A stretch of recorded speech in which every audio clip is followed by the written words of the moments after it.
एक बार इस वीडियो के व्यूज चेक करो। अब तक इस वीडियो को 20 लाख लोग देख चुके हैं। आप कितना लेट आए हो? खैर, अब आए हो तो पद परिचय मक्खन की तरह क्लियर कर देते हैं और साथ ही ढेर सारे एग्जाम्पल के साथ आपकी प्रैक्टिस भी करवा देते हैं। तो बिना किसी देरी के चलते हैं स्क्रीन पर। नमस्ते, मेरा नाम आशीष है। पद परिचय को सीखने से पहले आपको व्याकरण के इन 9 टॉपिक्स के बारे में नॉलेज होनी चाहिए। इन टॉपिक्स के बारे में ज्यादा नॉलेज है तो ये बहुत अच्छी बात है, लेकिन अगर आपको इन टॉपिक्स की बेसिक नॉलेज भी है तो भी पद परिचय सीखने में आपको आसानी होगी। लेकिन अगर आपको इन टॉपिक्स में से कुछ टॉपिक्स की बेसिक नॉलेज भी नहीं है तो आपको पद परिचय सीखने में थोड़ी मुश्किल आएगी।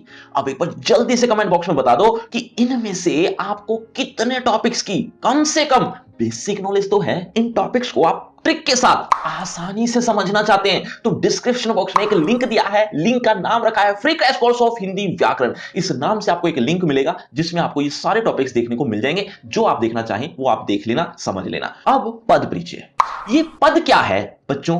दरअसल शब्द को ही पद कहते हैं, लेकिन फिर भी शब्द और पद में अंतर होता है। एक उदाहरण से समझते हैं। एक शब्द है विद्यालय। अब इसी शब्द को वाक्य में प्रयोग कर लेते हैं। जैसे सुरेश विद्यालय जाएगा।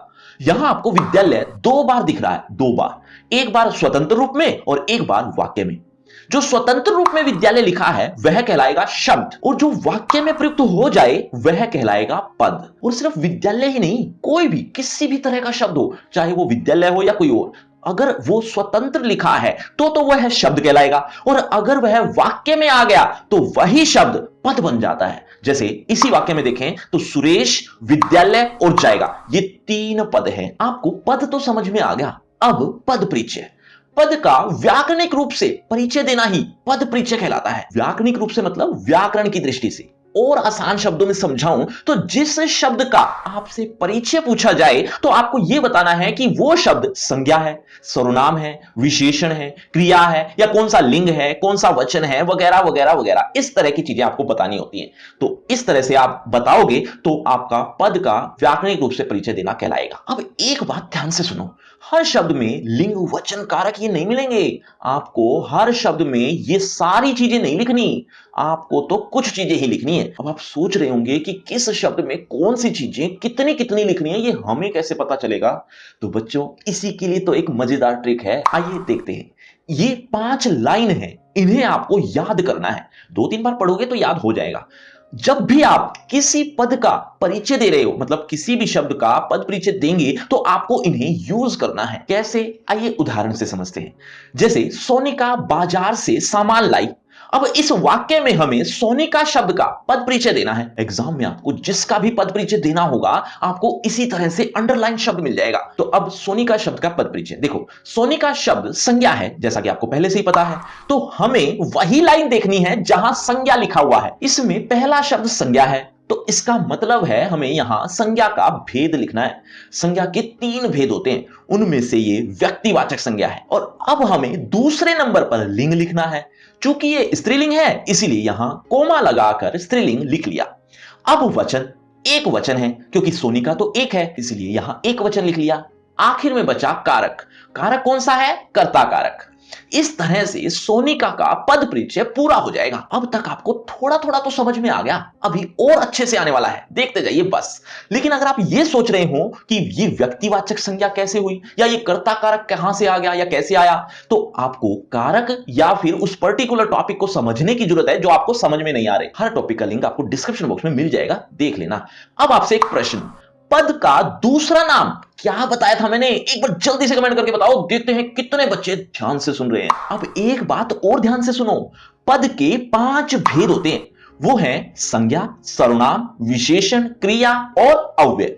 तो आप किसी का भी पद परिचय दे रहे हैं, मतलब किसी भी शब्द का अगर आप पद परिचय दे रहे हैं तो आपको इन 5 में से एक चीज मिल जाएगी और एक ही मिलेगी।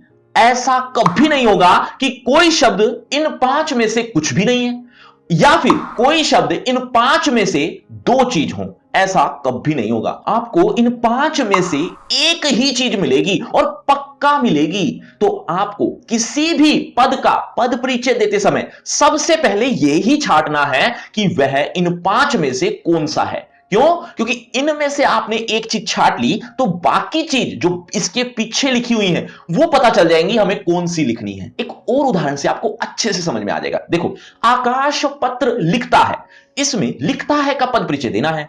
यह है क्रिया, तो हमें क्रिया वाली लाइन देखनी है। सबसे पहले क्रिया का भेद। क्रिया के 2 भेदों में से यह सकर्मक क्रिया है। दूसरे नंबर पर लिंग, यह पुल्लिंग है इसलिए यहां पुल्लिंग आ जाएगा। वचन, वचन के भेदों में से यह एक वचन है। और काल के 3 भेदों में से यह वर्तमान काल है। इस तरह से लिखता है का पद परिचय पूरा हो जाता है।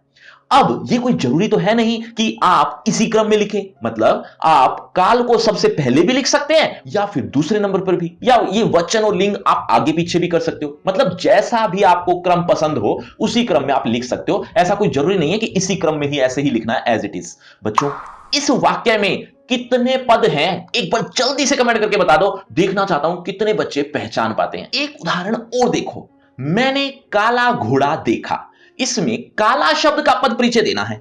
चूंकि यह विशेषण है इसीलिए हम इस लाइन को लेंगे। तो विशेषण के 4 भेदों में से यह गुणवाचक विशेषण है। लिंग पुल्लिंग है क्योंकि अगर काली शब्द होता तो यह स्त्रीलिंग होता। अब वचन एक वचन है। अब हमें आखिरी चीज लिखनी है जो है खाली स्थान यानी डैश का विशेषण। अब इसका क्या मतलब है बच्चों? दरअसल इस खाली स्थान को हमें भरना है। काला शब्द घोड़ा शब्द का विशेषण है, इसलिए इस खाली स्थान पर घोड़ा शब्द आ जाएगा।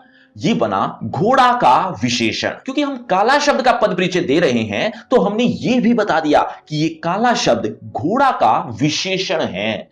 तो इस तरह से हमने ये 4 चीजें लिख ली हैं। आप इन 4 में से 3 भी लिख लो तो भी आपके नंबर नहीं कटेंगे। बच्चों, कोई भी बात आपको समझ में नहीं आ रही तो कमेंट करके पूछ भी सकते हो। इसको और अच्छे से समझने के लिए 1-2 उदाहरण और ले लेते हैं। वाक्य है, मैं कल विद्यालय गया था। मैं एक सर्वनाम है, इसीलिए हमने सर्वनाम वाली लाइन देखनी है। यह सर्वनाम के भेदों में उत्तम पुरुषवाचक सर्वनाम है, पुल्लिंग है, एक वचन है, कर्ता कारक है। बच्चों, बात समझ में आई तो वीडियो को शेयर और सब्सक्राइब करना तो बनता है। अब एक अलग तरह का उदाहरण ले लेते हैं। सुमित का कुत्ता धीरे चलता है। धीरे शब्द का पद परिचय देना है। अगर आपको आता होगा तो आप समझ गए होंगे कि धीरे शब्द एक अव्यय है। अव्यय के 5 भेद होते हैं, उनमें से ये क्रिया विशेषण अव्यय है। और भी ज्यादा डीपली जाओगे तो आपको पता चलेगा कि क्रिया विशेषण के भी भेद होते हैं। उनमें से ये रीतिवाचक है, यानी ये बनेगा रीतिवाचक क्रिया विशेषण अव्यय। अब एक बात ध्यान रखना, अव्यय का भेद लिखने के बाद हमें लिंग वचन काल ये नहीं लिखना, क्योंकि किसी भी अव्यय में लिंग वचन काल होते ही नहीं। तो बच्चों, अव्यय का पद परिचय में हमें सिर्फ अव्यय का भेद ही लिखना होता है। या ज्यादा करो तो आप क्रिया विशेषण अव्यय के साथ ये भी लिख सकते हो, चलता है क्रिया की विशेषता। क्यों?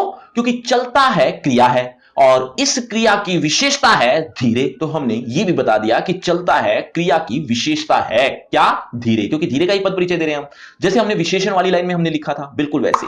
बच्चों, अब इसका पद परिचय आप दो। देखते कितने बच्चे सही समझ गए हैं।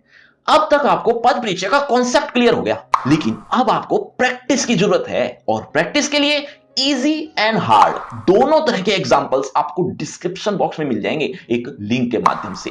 लिंक का नाम रखा है free crash course of Hindi व्याकरण। कुछ इस तरह से जैसा आप देख रहे हैं, यहां आपको प्रैक्टिस के लिए ढेर सारे एग्जांपल्स देखने को मिल जाएंगे। साथ ही अदर टॉपिक्स भी आपको कुछ इसी तरह से यहां पर एक ही पेज पर देखने को मिल जाएंगे। तो ये अदर टॉपिक्स भी आप जरूर देखना। लेकिन उससे पहले होगा आपका इसी टॉपिक से रिलेटेड एक छोटा सा टेस्ट। देखना चाहता हूं इस टॉपिक आपने कितने अच्छे से समझ लिया है, और अगर आप इस टॉपिक को अच्छे से समझ चुके हो तो आप देखें जरा किसने कितना पढ़ा। पहला प्रश्न आपकी स्क्रीन पर ये रहा। उपवन में सुंदर फूल खिले हैं, रेखांकित पद का परिचय देना होगा। बच्चों, हर प्रश्न के लिए आपको 5 सेकंड मिलेंगे आंसर देने के लिए। आप अपना आंसर कमेंट करते रहना, एंड में देखना चाहता हूं किसके कितने आंसर ठीक हुए। उपवन में सुंदर फूल खिले में उपवन का पद परिचय देना है। आपके ऑप्शन ए जातिवाचक संज्ञा स्त्रीलिंग पुल्लिंग एकवचन, बी है जातिवाचक संज्ञा पुल्लिंग एकवचन अधिकरण कारक, सी है व्यक्तिवाचक पुल्लिंग एकवचन अधिकरण कारक, और डी है भाववाचक पुल्लिंग एकवचन करण कारक। आपके 5 सेकंड। 5 4 3 2 1 0। सही उत्तर है ऑप्शन बी। चलिए बच्चों, अगले प्रश्न की तरफ। अगला प्रश्न, कबीर नीरजा के लिए मिठाई लाया।